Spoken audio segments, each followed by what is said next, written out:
The story begins when I wake up in an unknown place. Where am I? What am I? Why am I here? These questions are running through my head as I woke up finding myself in the middle of nowhere. I was overwhelmed with emotions. Negative ones. And I don't know what to think. All I know is that now I'm in the middle of the ocean, or is this even an ocean? My whole life I have never been on a boat, never seen an ocean, probably on TVs. But what am I doing on this raft surrounded by waters? For a few hours I was stunned at the scene in front of me. My eyes were wide open, staring at the endless ocean. Fear was chilling down my spine. How am I all alone in the middle of the sea or river or whatever you call it? I don't have any recall what had happened to me before I was knocked out cold in the middle of the ocean. All of a sudden, I felt a sense of dread as if someone was behind me. "Hello, anybody there?" I shouted at the tip of lungs. "Did I got kidnapped? Can someone help me? Please, anyone?" With little to no hope that anyone would actually come to my help. After a few attempts, I fell back to my raft devastated. Lying on this deserted raft with no cell phone or anything, just me, my clothes and the raft floating in the eerie night, not even a single crumb of bread or a drop of fresh water I could find. Fearing the worst possible outcome, death, I broke down in anguish without a single idea on what to do. Is this how I am gonna die? In the vast ocean leading to Neverland? I could not comprehend the thought of myself dying at this young age. Why me? What did I do to ever deserve such fate? I mumbled in desperation as I tried to sleep my sorrows away, praying that it was all just a dream. No such luck. I was still stuck on the raft and accepted my fate. Suddenly, I felt dryness within my throat. I gathered my strength to crawl up to reach the edge of the raft. Looking at the thirst-quenching seawater, I remembered that if I were to drink this water I would only feel worse than before. However, I was out of option. With the instinct for survival, I dipped my face into seawater to get refreshed. If death were to take me, then so be it. As my face was in the water, I noticed the water sparkled out of the blue. I lifted up my eyes and saw a girl pale as paper with sharp blue eyes with a luscious green hair looking at my direction from the waters. Immediately, I was jumped back to my raft shocked, thinking to myself, what possibly could that thing be? Is she my savior? The being just stared back at me with her captivating eyes. The being then lifted her whole body from the water onto my raft. She was beautiful to lo and behold, a slim waist pairing with a voluptuous body figure. There was no other compared to her. As she helped herself onto my raft, I couldn't help but notice her hands were webbed, and her lower body was a fish.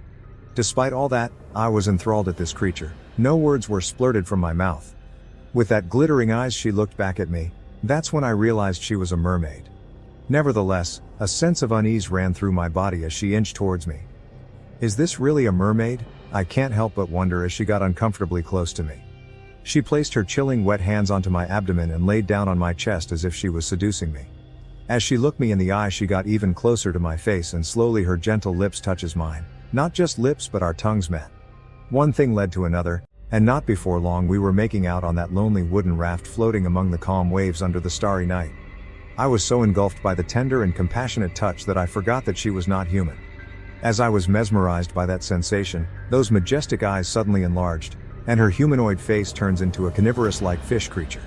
The mermaid turns from a seductive creature to the most horrendous and creepy being. She then opens her mouth full of serrated teeth ready to gobble me up alive.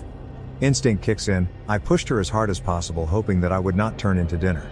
A bolt from the blue, another gigantic scary-looking creature with enormous razor-like teeth burst out of the water, bit the mermaid's body in half, leaving the tail of the mermaid wriggling on my raft, and her blood splattered on me. The creature then paused to look at me before surfacing half of its body staring at me. This creature towers as tall as the highest mountains. It has a humanoid face with razor-like teeth protruding out of its mouth. At the back of its body, tentacles of human hands were projected. I looked at it terrified, not knowing what to do, but convincing myself that it was just a dream. However, a sense of dread settled in the pit of my stomach, prompting me that everything that happened might actually be real. I faced up and saw the creature dash its tall stature down towards me with its tentacles of human hand. In a flash, fire covers the sky above me and I felt like my raft was being tossed around and overturned. As I was imagining my last moments, a white light suddenly strikes my raft. A white figure carrying a scythe appeared in front of me. He looks like a sorcerer from the Wizard of Oz. Perplexed and fearful of what I saw, I tripped over the raft and fell into the waters. Could he be the Grim Reaper? I thought as I slowly sunk deeper and deeper. That's when I shut my eyes and saw nothing but silent darkness as I passed out, with a suicidal thought of giving up my soul, thus ending my miserable life as I have always wanted to. See me in hell. As I sink deeper, my lungs start to burn as water was getting into my nose and mouth. It felt like a slow death, but I'm already dead. Though I was struggling with waters in my lungs, the thought of sinking deeper to death still prevails within me. When I slowly began to gain consciousness, I saw a multitude of people floating in the water comatose. Who are they? I thought to myself. Are these corpses of those who drowned in a tragedy? I was approaching one of them, and he opened his eyes out of the blue. I froze, and when I was back to my senses, adrenaline pumped within me, giving the energy for me to resurface, hanging onto a log from the overturned raft. Meanwhile, a fierce battle between the wizard and the demon broke out. The wizard dashed forward with its scythe slashing the inside of the demon as it opens its mouth ready to devour the wizard. Blood splurts from the jaws of the demon. Ready for another onslaught, the wizard rushes towards the monstrous hands charging against him. Out of impulse, I stepped in, intercepting the wizard from behind, thus dragging him into the waters, and the battle ceased. Despite my effort, the wizard angrily shouted at me to stay out of the battle. It's dangerous? Shouldn't you be running away from the demon? I angrily replied. If that's what you want, go ahead, he replied. Where am I? Is this hell? Are you the Grim Reaper? I asked. Why would this be hell? He replied in frustration. I looked at him all confused. What? You didn't want to live, right? That's why you are here. It's a place for those who committed suicide at a young age. It's the Sanzu River, a river for the suicidals. It's a paradise for people like you. You can choose to die anytime you wish, he replied as the demon towered over us in the blood-red waters which was once clear. Growl, as the demon swooped down ready for another attack. With focus in his eyes, the wizard dashes forward to counter. I left speechless looking at the battle which was in front of my eyes. This battle was unbelievable. It seems like it was straight out of comics. Slah! In an instant, the wizard was caught off guard and was defeated by the demon. Blood splattered out of his body as he was ripped in half. The gruesome scene left me paralyzed in terror. I could only widen my eyes with helplessness written across my face, staring as the wizard fell into the waters, halved. Blood mixed with water spattered from the eerily calm ocean. My vision began to blur, my head light-weighted as I slowly began to pass out. How long have I been floating? How much time has passed? I thought to myself after I came back to my senses. I lifted my head in front, yet all I saw was the dark, sparkly surface of the ocean with me hanging onto my log from my broken raft. Alone again? I broke down in tears as I was drifting in the boundless ocean. Suddenly, I lifted up my eyes and saw a raft with human. With hope I gathered the last few drops of strength swimming towards the raft. Nevertheless, the person on the raft was not welcoming. He gazed at me with a disgusted look on his face. Excuse me, I blurted. It sounds rude, but is it okay if we share rafts? Mine was totally destroyed. I am willing to help with anything, until we find land. However, despite my plea, the person showed me no mercy and kicked me into the ocean. This raft doesn't have a mast to hold on to. I can't help myself when I am in trouble. No space for another. As he finished his rattling, he turned his head around just to meet an eel-like creature in the eye, creepily staring back at him. Not one, not two, but several, all in different colors. Red, blue, indigo. He was dumbfounded and didn't dare to move a single muscle. Screech! The monster opens its mouth filled with rows of pointed teeth, yanking him into the water, leaving the raft quietly sitting by itself. In horror, I quickly helped myself up onto the raft, pulling myself onto the raft, gasping for air. Damn that bastard, I shouted to myself sitting alone on the raft among the ripples. Where is the bastard? I turned my head and saw the radiant colors displaying from the monsters striking the waters. Ah! Suddenly chill ran down my spine, and hold my hand into a fist as I hear faint helps from that direction. Cold sweat ran down my face and my face was emotionless as I turned to see one of the monster grabbing the man with its teeth piercing into his lower body. Blood oozed out of his body and covered his face red. I was shivering in fear as I looked at the creatures holding the man up in the air as if it was telling me I was next. In my mind, I was still contemplating on whether to help the man from the jaws of those creatures, though he was being a dick when I needed help. I tried moving my limbs, yet my muscles wouldn't even budge. No way, I won't be able to save him. He has lost too much blood, I thought to myself, staring with my eyes wide opened as the waves continued to carry my raft further and further away from the site. I wanted to help, but I can't. It's not my fault. He kicked me off first. I crouched on the raft alone in shock, trying to convince myself that I had nothing to do with the death of the person. Everyone would have done the same thing, right? I broke down. Why am I always a disappointment? Even after death. I'm here. Help me. Suddenly I heard a voice coming from the ocean during my breakdown. I helped the person up onto my raft. Dang, I almost died. I have been swimming in this ocean for hours.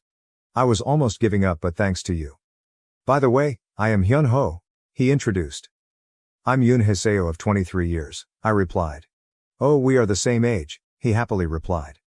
Later, he looked down at the raft and realized that there was a mark. This is my raft, he claimed. How did you know? I made a scratch here before falling off the raft. It was a small thin kid who pushed me off the raft before running away. When he mentioned the kid, I immediately froze. What? I blurted. I helped a small kid when I saw him floating in the ocean, but that ungrateful kid dared push me off the raft. He did the same to me too. He seriously is a rotten bastard. Where is he? I stuttered profusely as I recalled bloodshed view of the monster grabbing its victim. I told him that a monster appeared and Hyun-ho understand and interrupted me and said, "Ha, I'll go crazy, what even is this place?" It's the Sanzu River, I answered. A place for young people who committed suicide. Hyun-ho looked at me horrified. What are you saying? Is this really the Sanzu River where the dead have to cross to reach the afterlife? I am dead? How did I die? Who told you this? He swarmed me with so many questions that I wish I had answers to. Well, a Grim Reaper dressed in white told me these, I replied. The atmosphere quickly turned awkward as we are still trying to get over the fact that we are dead. Meanwhile, when we were still accepting the fact that we are dead, the body of the wizard who was ripped in two by the demon floated by our raft, not in half but whole. The wizard was unconscious. We quickly helped the wizard up and regain consciousness. You all right? Hyun-ho asked. When I looked closely, even the wounds inflicted by the demon was no longer on the wizard's body. Hey, I am sorry. It was my fault that I couldn't save you earlier. I apologize. I have never seen you before. Who are you? The wizard questioned. Don't you remember? Stop, I don't care. Just let me use this raft until we reach a nearby island. He interrupted. There's an island close to us, Hyun-ho and I asked in surprise. Yes, and there are thousands of them along the river. So can we follow you to that island? Hyun-ho requested excitedly. You can, but I can't guarantee you which islands are good, you decide for yourselves, he replied. There are good islands too, I was astonished. Every island is different from the other, he replied. In devastation, Hyun-ho asked, are we dead? Is this really the Sanzu River? And are we being punished in this hellish place? You're only half right. Yes, this is the Sanzu River. But you are not here for any punishment. This is more of a reward. Not hell, but a paradise, she replied as they reached a beautiful colorful island with full of rainbows and sparkles. After what felt like days, our raft finally touches ashore. Hyun-ho, the wizard, who is the Grim Reaper, and me stepped out of the raft, setting foot on the golden sands. Rainbow smiled across the sky and the sun shone brightly upon the land. The island was full of green luscious trees with colorful flowers blooming on them. The island looks perfect, so perfect that it would provide whatever we need. Hyun-ho and I was in awe of the wonder in sight. We could not believe that such a paradise actually existed at the Sanzu River. Well, not a bad island at all. That's when we part ways, the Grim Reaper suggested apathetically. Shouldn't you as the Grim Reaper guide the dead through afterlife? Hyun-ho asked curiously. Yes, the Grim Reaper replied. Then why are you leaving us then? Hyun-ho asked again. First, there's no afterlife. Second, we are supposed to guide the dead. Nevertheless, it depends on the person being guided. Finally, I don't want to guide you to anywhere. I don't guide anybody. If you are looking for a guide, find other Grim Reapers. The Grim Reaper answered. But if there's no afterlife, where are the dead supposed to be? I questioned frantically. He turned around with a merciless face and answered, life, only for those who wish to be reborn, thus guiding them to the gate of reincarnation to be reborn anew in this world. Well, you two committed suicide as you hated your lives, right? No need for rebirth then. Goodbye then. After explaining to us, the Grim Reaper faced his back at us and left the two of us in the island all by ourselves. I guess we are lucky, eh? Hyun-ho declared optimistically. Out of so many islands and we managed to find a paradise, he continued. After hiking a distance, our stomach began to rumble. I wonder if these fruits are edible, Hyun-ho inquired. Does it even matter? We are dead anyways. Then why am I even hungry? He expressed in frustration. Well, I think we should still watch out on what we are consuming, I advised. Still, I am more thirsty than hungry. I held back on not drinking the seawater. I would have drunk if I knew it was the Sanzu River. Hyun-ho replied. As we were wandering aimlessly, a woman captured our eyes. "Ain't you two cute guys?" She spoke in the gentlest of voice. We looked at her stunned with blank thoughts running across our mind. "Nice to meet you. I'm Kim Mimi." "Nice to meet you too, I'm Park Hyun-ho." "I'm Yoon Heseo," we introduced as we came back to our senses. "Did you visit any other islands before arriving here?" she asked. "Nope, this is our first island," Hyun-ho replied as he blushed. "Really? You're very lucky then. There's no place as great as this in the Sanzu River," she proclaimed excitedly with that angelic voice. "It's the paradise of paradise," she announced as she presented a luminescent lake in front of us. "Water!" we shouted excitedly. However, the smile on my face began to fade as I realized that many are passionately performing intimacy around the lake, smooching, groping, licking and even explicitly having intercourse. We speechless at the sight, we aren't even sure what to feel. Should we be happy or are we going to follow our animalistic desires just like them? Isn't this a paradise? We don't just let anyone stay here on our island. We only accept attractive ones, she blurted with joy as she grabbed Hyun-ho by the wrist. "Don't leave me alone, Heseo," Hyun-ho demanded fearfully. "Aren't you both thirsty? Drink some of the water here." I brought my palms together, scooping some of the water from the lake, unsure whether or not the water is safe. As it looked unique, smells good though. Should I drink this? That's the only thought I had. Somehow, or rather, I gathered the courage and tasted the water. Huh? Is this what I thought is it? I thought to myself. It's alcohol. I immediately turned my head and notified Hyun-ho, but he has already downed his face into the lake. "I feel so alive," he proclaimed as he lifted his head up just to see Mimi naked in the lake. "Here all bodies of water are filled with alcohol," Mimi explained as she approached Hyun-ho, touching him on the knees. "No matter how much we drink it, we can't get sick anymore or die. We don't need to work or study. Every day you are free to do anything you want and live as you please. So all we have to do here is enjoy everything we have. There are no rules to sin. Have fun, enjoy," she said as she took off Heseo's shirt and the other women starts to seducing me. Under the radiant sunshine, among the greens in the tropical paradise, stunning girls undress swarming me with kisses and touching places which they aren't supposed to. "Whoa, hey!" One of the girls start to pull my face over and expose her slippery tongue. "Are you feeling shy?" the other asks with lust written all over her face. "Drink some more, you'll feel great." "But I don't drink alcohol," I responded. "Well, if you aren't thirsty then, try this." One of them presented an apple-like fruit. The fruit looks like a crystal, it reflects all the 7 colors of the rainbow and sparkles as bright as the daylight. I stared at the fruit blindly. "It's sweet and tasty," one of them suggested. "Just take a bite," she continued. I took the fruit from her hands, still staring blankly at it. In my head I wonder what was it, should I eat it? It smells sweet. Is this what Eve felt as she was presented the fruit from the tree of life in the Garden of Eden? Did the serpent pressured Eve the same way they did? However, I gathered up courage and bite into the fruit. As I bit into the fruit, my eyes are suddenly opened. What is this taste? It's so soft and juicy, it's tastes too good. I suddenly felt a surge of energy running through my body, as if I was about to float to the sky. I had never imagined that there would be such sustenance in the afterlife. It's the tastiest thing I have ever eaten. This is really tasty," I replied. "Have some of this too." They presented a bunch of brightly colored grapes and they feed me through their mouth. A burning lust burst from within my body, and that's when I couldn't hold back my animalistic instincts anymore. Unfinished fruits dropped on the ground, twinkling like the stars in heaven. Am I in one? I was exhausted and my eyes looked dead from exhaustion. I lied down naked among the half-eaten fruits, feeling satisfied but worn out from the performance. Meanwhile, with much passion, Hyun-ho looked at Mimi with blush spreading all over her face. The two of them were also satisfying each other's sexual needs. Every slightest movement brings the two closer to the brim of excitement, sexual excitement I mean.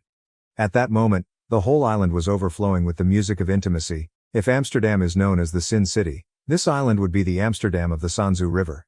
As the crescented moon smiles horizontally in the starry night. "Hyun-ho, I'm happy that you are here," she said in a wheezing manner. "Me too," Hyun-ho replied. "Throughout the Sanzu River, this is the best place." "I was shocked too when I found out," she replied. "Really? What are the other islands like? How many have you been?" Hyun-ho asked trivially. She stared at Hyun-ho for a while and stared back at the pond, and she started drinking from the alcoholic pond. Without any burdens of the world, Hyun-ho laid down and said, "I truly am lucky. Even the Grim Reaper said he didn't know what this island would be like." How did I come to such paradise on my first attempt? I can live here forever. After hearing the words from Hyunho, Mimi was suddenly dismayed. A Grim Reaper brought you here? She asked concerningly. And he didn't know about this place. There are more than 1,000 islands, isn't that normal that the Grim Reaper doesn't know them all? Hyunho began to worry.